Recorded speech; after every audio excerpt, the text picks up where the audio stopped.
नमस्कार दोस्तों, मैं डॉक्टर शकुन गुप्ता, आयुर्वेद आचार्य, माता शाकुंभरी आदित्य में आपका स्वागत करता हूं। आज हम बात करेंगे सियाटिका के बारे में।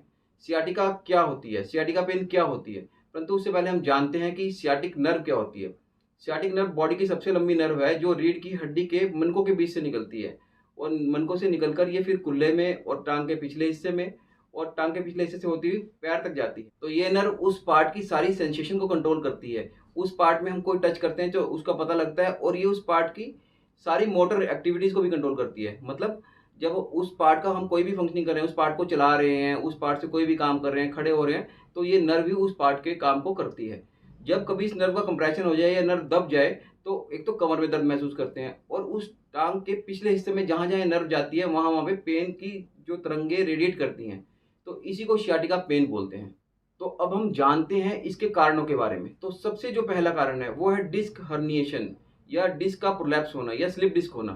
तो डिस्क हर्निएशन तो किसी भी कारण से हो सकती है, कोई डीजेनरेटिव चेंजेस हो, कोई ओल्ड एज की वजह से जो जो डिस्क के बाहर जो एनुलर जो उसका लिगामेंट होता है वो टियर हो जाए, या दूसरा कोई ओल्ड एज की वजह से जो डिस्क में डिहाइड्रेशन हो जाए, या आगे झुकते हुए वजन उठाएं उसकी वजह से भी ये दिक्कत आ सकती है।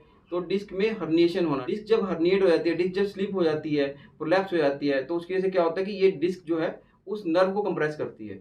जब उस नर्व को कंप्रेस करेगी तो उस पार्ट में जहां जहां नर्व जा रही है उस पूरे पार्ट में दर्द महसूस होगा या उसमें तरंगे उठेंगी दर्द की, जिसको बोलते हैं पेन रेडिएट कर रहा है। तो ये सभी दिक्कतें महसूस होंगी। दूसरा कारण है इसका कि कोई डीजनरेटिव चेंजेस हो जाए, जो रीढ़ की हड्डी के जो मनके हैं वो घिस जाएं या उसमें ऑस्टियोफाइट्स बन जाएं। ऑस्टियोफाइट्स मतलब उस हड्डी घिस के कुछ कोने निकल जाते हैं, जिसकी वजह से वो नर्व कंप्रेस होती है और उसकी वजह से भी दिक्कत आ सकती है। तीसरा कारण है कोई आर्थराइटिस हो जाए, जैसे ऑस्टियोआर्थराइटिस हो गई, एंकाइलोजिंग स्पॉन्डिलाइटिस हो गई या रूमेटॉइड आर्थराइटिस हो गई, जिसकी वजह से इन्फ्लेमेशन की वजह से, स्वेलिंग की वजह से वो नर्व कंप्रेस हो जाए। उनके बारे में मैंने अलग से वीडियो बनाया है, एंकाइलोजिंग स्पॉन्डिलाइटिस, रूमेटॉइड आर्थराइटिस के बारे में, वो आप डिस्क्रिप्शन में देख सकते हैं।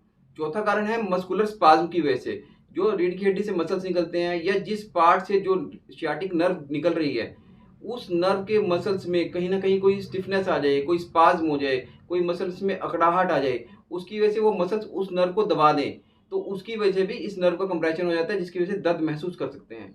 और पांचवा, सैक्रोइलिक जॉइंट में कोई इन्फ्लामेशन हो जाए। सैक्रोइलिक जॉइंट मतलब जो रीढ़ की हड्डी का सबसे लास्ट पार्ट है सैक्रम, और जो कुल्ले की हड्डी होती है उसको इलियम बोलते हैं।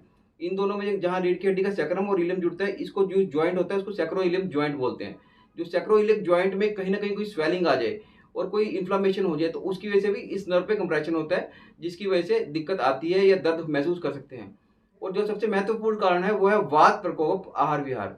जो वात का प्रकोपित कर दे, जो वात को प्रकोपित कर दे ऐसा आहार और विहार, जिसमें हम कह सकते हैं दही हो गई, लस्सी हो गई, चावल हो गए, या फिर ऐसा विहार करना, बहुत लंबी दूरी तक पैदल चलना और बहुत अधिक यात्रा करना या बहुत अधिक वजन उठाना, बहुत ज्यादा एक्सरसाइज करना, इसकी वजह से भी वात प्रकोपित हो जाता है, जिससे वो मस्कुलर स्पाज्म पैदा करता है और इसकी वजह से सियाटिका पेन महसूस कर सकते हैं।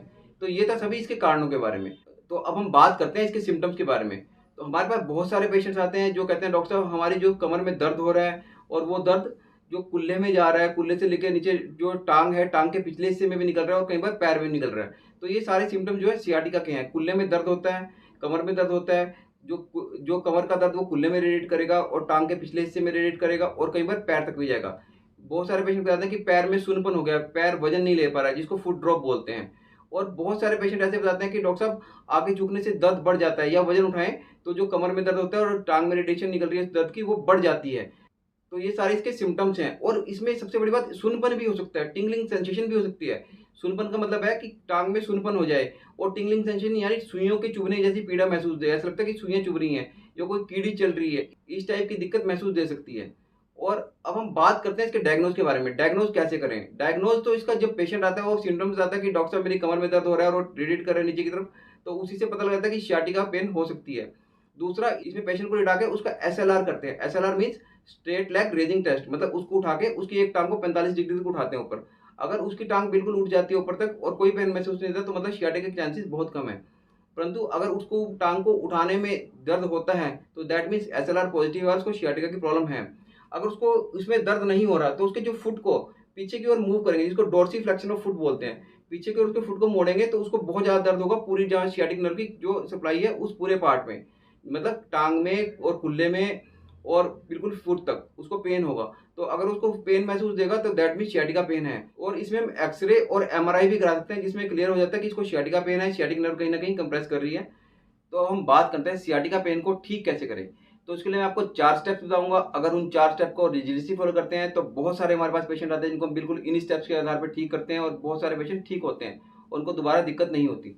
तो ये 4 स्टेप्स कौन से हैं? तो सबसे पहला स्टेप कौन सा है? आपको प्रिकॉशन लेनी है, निदान परिवर्जन करना है। मतलब जो इसके कारण है उन कारणों को अवॉइड करना है। कारण क्या है? एक तो वात प्रकोपक आहार विहार, जैसे जो वात प्रकोपक आहार क्या है? दही, लस्सी, चावल और वायु को बढ़ाने वाली चीजें। दूसरा जो विहार, विहार में बहुत लंबा नहीं चलना है पैदल, बहुत लंबे से टाइम तक नहीं जागना है, और बहुत ज़्यादा एक्सरसाइज नहीं करनी है, और बहुत लंबी ट्रैवलिंग नहीं करनी है। दूसरा इसमें क्या है? आपको वेट नहीं उठाना है, आगे झुक के वजन नहीं उठाना है, ठीक है। और तीसरा क्या करना है इसमें? तीसरा आपको कब्ज नहीं रहने देनी है, पेट को बिल्कुल साफ रखना है। और दूसरा स्टेप है इसमें मालिश करनी है और सिकाई करनी है। इसमें तिल के तेल की या बीएन ऑयल की, बीएन ऑयल हम बहुत सारी जड़ी बूटियां डाल के तिल के तेल में एक ऑयल बनाते हैं जिसको बीएन ऑयल बोलते हैं। बीएन ऑयल की इसकी में मालिश करनी है। मालिश का तरीका जो मैं आपको अलग वीडियो में बता चुका हूँ। आपका आप अगर उस वीडियो को देखना चाहते हैं, उसका लिंक आपको डिस्क्रिप्शन में मिल जाएगा।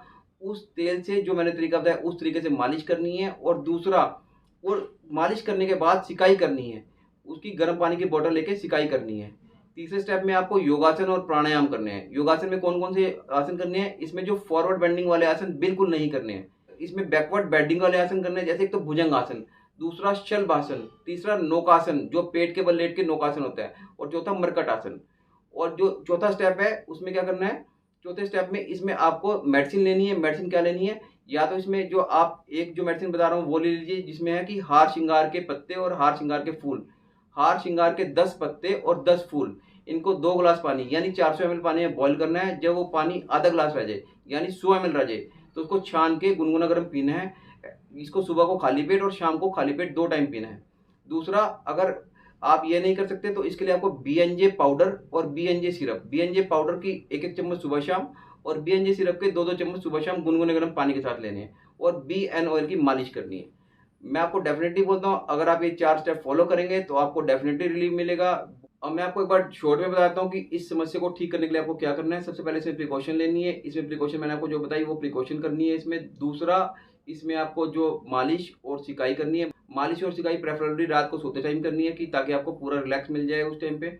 और इसमें फिर तीसरे में आसन और प्राणायाम करना है। आसन और प्राणायाम सुबह खाली पेट आप कर सकते हैं, बिल्कुल सुबह उठते ही फ्रेश होने के बाद आप आसन और प्राणायाम कीजिए। और इसमें दिन में 2 बार आपको मेडिसिन लेनी है, वो भी खाली पेट लेनी है। आसन और प्राणायाम के बाद आप दवाई ले सकते हैं, और एक बार शाम को 4-5 बजे के आसपास आप दवाई ले सकते हैं। तो ये था सारा इसको ठीक करने के बारे में। अगर आप इन स्टेप्स को रिलीजियसली फॉलो करते हैं तो डेफिनेटली आपको रिजल्ट मिलेंगे, डेफिनेटली आप सियाटिका से मुक्ति पा सकते हैं। तो अगर आपको यह वीडियो हेल्पफुल लगी, इसे लाइक करें, शेयर करें। आयुर्वेद, हेल्थ और मेडिकल से रिलेटेड ऑथेंटिक जानकारी के लिए हमारा यूट्यूब चैनल माता शाकुंभरी आयुर्वेदिक्स जरूर सब्सक्राइब करें। धन्यवाद।